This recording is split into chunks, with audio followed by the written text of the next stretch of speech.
जय हिंद। देखिए इस वीडियो में समझते हैं कि कितनी बार संभोग करने से महिला के अंदर गर्भ धारण हो जाता है। तो सबसे पहला चीज़ समझिए, आप रोजाना संभोग करते हैं, दिन में 2 बार करते हैं, 30 का 30 दिन करते हैं। आप ये सोचेगा कि गर्भ धारण हो जाएगा, तो ऐसा कुछ नहीं होता है। गर्भ धारण करने का एक सही समय होना चाहिए। अगर उस सही समय का आप पहचान कर लेते हैं, वो सही समय कब है, तो गर्भ धारण हो जाता है। ये बात पुरुष और महिला दोनों को सबसे ज़्यादा समझना जरूरी है। महिला भी जान ले और पुरुष भी जान ले कि गर्भ धारण का सबसे सही समय क्या होता है। जैसे मान लीजिए कोई आदमी ये बोलता है हम 1 महीने में कितना दिन होता है, तो 30 दिन या तो 31 दिन। ये बोलता है हम 30 दिन 31 दिन संभोग करते हैं, फिर भी भैया गर्भ धारण नहीं होता है। एक आदमी बोलता है तरीके हम तो 5 बार 10 बार करते हैं, तो हमारे पास भैया बच्चा हो गया। तो ऐसा कहाँ होता है, तो सबसे पहला चीज़ समझिए, यानी ये बेचारा 30 दिन करता है लेकिन गर्भ धारण कहाँ नहीं होता है। ये इसमें दिक्कत हो सकता है। दिक्कत क्या हो सकता है, या तो पुरुष का जो भैया वीर्य है ये पतला हो गया है, शुक्राणु कमजोर हो गया है, या तो कोई ना कोई दिक्कत है। यानी पुरुष के अंदर अगर दिक्कत रहेगा तभी गर्भ धारण नहीं होगा। या तो महिला के अंदर जो ओवरी है, ओवरी में अंडा नहीं बनता है, अंडा है ये खराब हो चुका है, तभी गर्भ धारण नहीं होता है। लेकिन जिस महिला और पुरुष का स्पर्म और ओवरी में अंडा दोनों सही से होता है और जल्दी से मिलान हो जाता है, तो गर्भ धारण जल्दी से हो जाता है। यानी रोजाना संभोग करने से गर्भ धारण नहीं होता है। गर्भ धारण का एक सही समय होता है। अब थोड़ा समझिएगा। अब मान लीजिए भैया इसे हम बोलते हैं मेल जननांग, इसे हम बोलते हैं तो पेनिस बोलते हैं। क्या बोलते हैं हम, तो पेनिस बोलते हैं। इसे हम बोलते हैं वेजाइना यानी योनि बोलते हैं। जैसे पुरुष अपने पेनिस को वेजाइना के अंदर डालता है, यहाँ से स्पर्म निकलता है। क्या होता है, स्पर्म निकलता है। ये स्पर्म और अंडा यानी समझिए स्पर्म और अंडा एक साथ मिलते हैं, तब जाके क्या होता है, तो बच्चे का निर्माण हो जाता है। अगर ये दोनों ठीक ठाक रहेंगे तब यानी स्पर्म भी मजबूत है और अंडा भी सही समय पे आ जाता है, तो गर्भ धारण हो जाता है। लेकिन अगर दिक्कत है तो रोजाना संबंध बनाने से गर्भ धारण नहीं होता। बहुत ऐसे लोग हैं, 2 लोगों का हो गया शादी, यानी 2 ठो लड़का, सब इन दोनों का शादी समझिए कि फरवरी में हो गया। किस में हो गया, तो फरवरी में इन दोनों का शादी हो गया।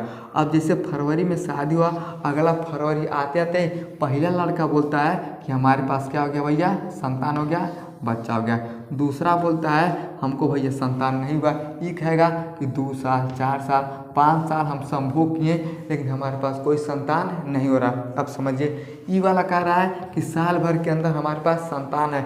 ये बोलेगा बेचारा हम 5 साल से संभोग कर रहे हैं लेकिन हमारे पास संतान नहीं हो रहा है। यानी काहे नहीं हो रहा है, इसमें कोई दिक्कत है। दिक्कत होने के कारण इसके पास बच्चे नहीं हो रहे हैं। लेकिन इसके पास कोई दिक्कत नहीं था, दोनों का भैया मिलान ठीक हो गया, सब कुछ ठीक था, तो संतान हो गया। समझ गया। तो इस तरह से संतान की उत्पत्ति सही समय पे होना चाहिए, अगर सब कुछ ठीक है तब। अब थोड़ा समझिए, संभोग करने से ही गर्भ धारण होता है। इस सबको पता है कि जब तक मेल और फीमेल यानी जब पुरुष और महिला संभोग करते हैं, संबंध बनाते हैं, तभी जाके क्या होता है, तो गर्भ धारण होता है। समझ में आ गया। अब हम ही समझते हैं कि कितना बार करें। तो देखिएगा 2 से 3 दिन में एक बार संभोग करने से गर्भ धारण का क्षमता सबसे ज़्यादा होता है। यानी 2 से 3 दिन में अगर एक बार कोई पुरुष और महिला संभोग करते हैं तो सबसे ज़्यादा चांस होता है कि गर्भ रुक जाता है। हर दिन बराबर नहीं होता, ये तो वह सबको पता है कि हर दिन इंसान का बराबर नहीं होता है। आज बुध है तो कल पीएफ आएगा, आज क्या होगा कल क्या होगा, यानी दिन एक बराबर नहीं होता। उसी तरह से महिला के अंदर भी अगर बच्चा पैदा करवाना चाहता है तो हर दिन बराबर नहीं होता है। काहे नहीं होता है, कुछ ही दिन गर्भ धारण का समय होता है। यानी कुछ ही ऐसा दिन होता है जो गर्भ धारण का समय होता है। कितना होता है, तो ओव्यूलेशन के 4 से 5 दिन पहले, यानी ओव्यूलेशन के 4 से 5 दिन का जो पहले का समय होता है उसी में गर्भ धारण होता है। तो अब हम ही समझते हैं कि ओव्यूलेशन क्या होता है। पीरियड आने के 14वें दिन क्या होता है, तो ओव्यूलेशन का समय होता है। अगर इस समय को आप जान जाएंगे तो गर्भ धारण हो जाएगा, सब कुछ ठीक है तब। यानी 2 से 3 ही दिन अगर संभोग करते हैं तभी बच्चा पैदा होता है। लेकिन उसके लिए आपको ओव्यूलेशन का दिन और समझना पड़ता है। अब कैसे समझना है उसके विषय में बताते हैं। जैसे मान लीजिए किसी का पीरियड अगर 1 तारीख, यानी किसी में ये जो पीरियड का समय है कब आ गया, 1 तारीख को, किसी में आ गया 3 तारीख को, किसी में आ गया 5 तारीख को, किसी में 7 तारीख को। अब ये सब कैसे जानेंगे कि इनका ओव्यूलेशन का समय कब होता है?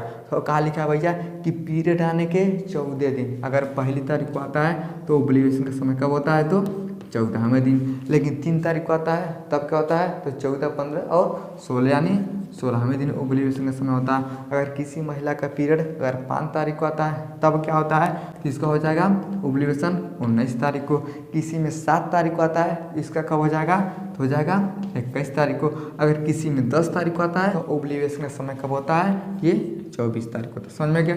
यानी हर महिला में ओव्यूलेशन का समय एक ही होता है, बस ये दिन अलग अलग हो सकता है। किसी में पहली तारीख को, किसी में 5 तारीख को, किसी में 10 तारीख को, किसी में 14 तारीख। यानी हर महिला को, दुनिया में जितने भी महिला हैं सबका ओव्यूलेशन का समय एक ही होता है, लेकिन पीरियड आने का समय क्या हो सकता है? अलग अलग हो सकता है। किसी में 2, किसी में 4, किसी में 10, किसी में 5 हो सकता है। समझ गया? लेकिन आपको ध्यान क्या देना है? तो केवल और केवल ओव्यूलेशन के समय को ही देखना है। अगर पहली तारीख को आया तो 14 तारीख होगा, 3 तारीख को आया तो 16 तारीख को, 5 तारीख को आया तो 19 तारीख को, 7 तारीख को आया 21 तारीख को, 10 तारीख को आया तो 24 तारीख को, अगर 2 तारीख आया तो 16 तारीख को। यानी क्या होता है? तो इसी तरह से ये प्रक्रिया चलता है। समझ में क्या? अब हम ही समझते हैं भैया कि कब संबंध बनाने से ये 4 से 5 दिन का समय होता है, इसी में गर्भधारण होता है, उसके विषय में हम थोड़ा समझते हैं। अब ध्यान समझिएगा, अगर पहली तारीख को अगर पीरियड आता है तो कितना दिन तक रह सकता है?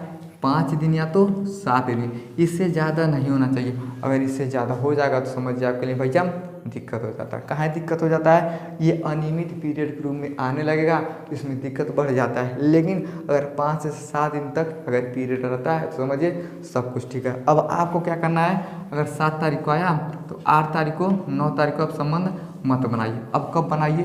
तो 10 तारीख को, यानी 2 दिन तक आपको संबंध नहीं बनाना है। लेकिन संबंध भी लोग बनाते हैं, लेकिन इसमें गर्भधारण कभी नहीं होता है। काहे होता है? क्योंकि भाई इस राशि से ब्लड आता है। समझना क्या? अब 10 तारीख को बनाइए, 10 तारीख को बनाइए, 11 को, 12 को, 13 को और 14 को। यानी ये क्या होता है? ये सबसे मुख्य दिन होता है। आप 15 और 16 को भी बना सकते हैं। काहे बना सकते हैं भैया? क्योंकि जो ओव्यूलेशन का समय है ये 14 तारीख को यानी 14वें दिन होगा, लेकिन एक आध दिन बाद भी आ सकता है, 15 को भी आ सकता है, लेकिन 2 दिन 3 दिन बाद ये नहीं आता है। ये क्या होगा? 14 है तो 14 या तो 15 को आएगा। इसलिए 10 तारीख से लेके 14 तारीख तक, 15 तारीख तक संभोग कर सकते हैं। इस बीच में संभोग करने से गर्भधारण हो जाता है। अगर मान लीजिए अगर किसी में अगर 5 तारीख को आया है तो 19 तारीख को ओव्यूलेशन होगा। अब 5 तारीख को आया है तो कब रहेगा? 5 दिन या तो 7 दिन। तो कितना हो जाएगा? अगर 7 दिन आता है तो 12 दिन हो जाएगा। तो 12 दिन हो जाएगा तो आपको 13 और 14 को संभोग नहीं करना है। 15, 16, 17, 18, 19, 20 तक आप क्या कर सकते हैं? तो संभोग कर सकते हैं। इस दौरान अगर कोई भी पुरुष और महिला संभोग करते हैं तो सबसे ज़्यादा चांस होता है कि भैया गर्भ में बच्चा रुकेगा। लेकिन इन सब का जानकारी नहीं है तो रोजाना संभोग करने से बच्चे नहीं होते हैं। समझ गया?